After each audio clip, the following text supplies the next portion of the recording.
أعوذ بالله من الشيطان الرجيم.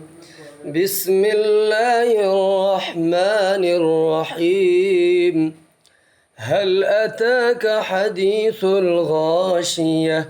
وجوه يومئذ خاشعة عاملة ناصبة تصلى نارا حامية تسقى من عين آنية ليس لهم طعام إلا من ضريع لا يسمن ولا يغني من جوع وجوه يومئذ ناعمة لسعيها راضية في جنة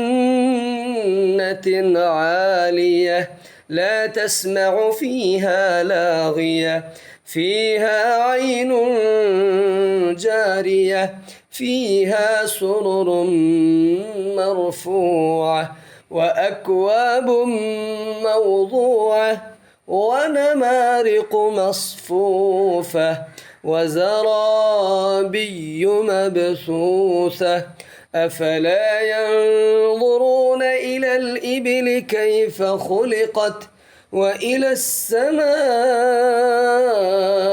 كيف رفعت وإلى الجبال كيف نصبت وإلى الأرض كيف سطحت فذكر إنما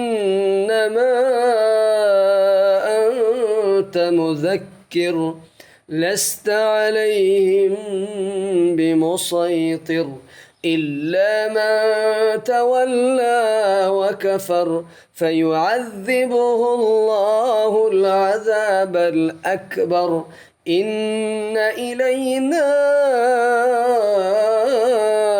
إيابهم ثم إن علينا حسابهم.